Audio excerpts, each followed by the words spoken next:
this is going to be cliche, but I gotta be real with all of you. I don't really tell people about this, because when I do, they all think of a lunatic, and honestly, I don't blame them at all. Back in September of 2014, me and my friend were coming back from San Diego.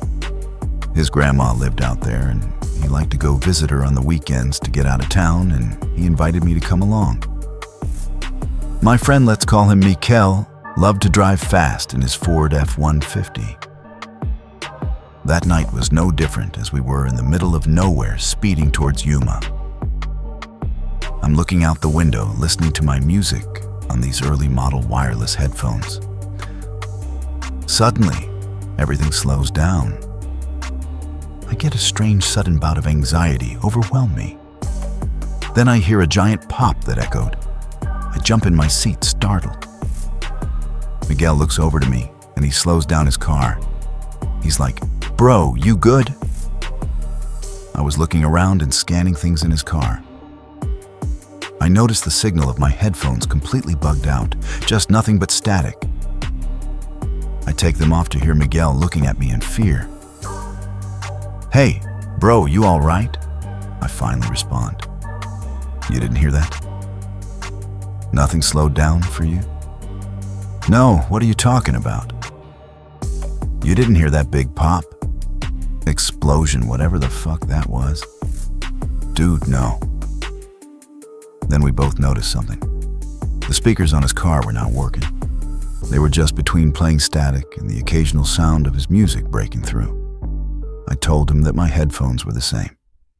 He was just driving in disbelief, not knowing what to make of the situation. For the rest of that trip, I would continue to describe everything that happened to him. Well, after a few hours, we get back to his place in the city. We're getting off his car, and I ask him, "Didn't Carmen leave her phone in your car?" "Carmen? Who's Carmen?" "What do you mean, who's Carmen?" "Your sister." "Bro, are you losing your fucking mind?" "Dude, no." "Your sister, Carmen. Are you serious? She's 2 years older than you and lives in your house. You grew up with her?" "Hey, dog, I ain't playing when something fucked up happened with you." We go into his house to crash, and I'm telling him about his sister, describing her and everything. I should probably do the same for the readers. Carmen was not very nice, at least not to me or her brother. She was really mean, constantly made fun of my goth aesthetic, constantly told me that I was a devil-worshipping creep. When she would answer the door, she'd make really mean comments to me. Safe to say that if she was nice to someone, it wasn't me. Back to the story. We're going upstairs to his room. I see the door to her bedroom. I tell him, "Dude, this is where her room is." Mikel walks over to it, opens the room to reveal a big entertainment room. At that point, I feel like I'm going to have a panic attack. I manage to pull myself together and just tell him to forget about it. He gets me a blanket and pillow so I can crash on his couch. And I do just that. I was pretty exhausted at that point, and it was 3 a.m. In the morning, I join him and his family for breakfast. He starts telling them about Carmen. His dad is like, "You've been smoking too much grass. You think he's got a sister." Their mom is taking what he said a bit more seriously. When she gets the chance to speak, she looks up to her husband and says, "You don't remember what we were going to name our first child, if it was a girl?" Then the dad goes completely silent. He looks at me and asks, "Wait, what did you say happened?" And at that point, I get a rush of anxiety again and tell him, "I don't know. I have no fucking clue what is happening.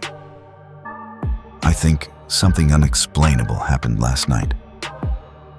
My friend's mom begins to explain. The first 2 years of their marriage, they were trying to have a child. If they had a daughter, they would name her Carmen. After some time, they had Mikel. Never had a daughter. Later that day, I go home after that bizarre situation. Everything seemed normal. Throughout the following weeks, I try not to think about it. Go back to focusing on college as it was my first year and I really needed a distraction. Unfortunately, there was another thing that was different. Firstly, my ex-wife, who I didn't know well at the time, had a roommate.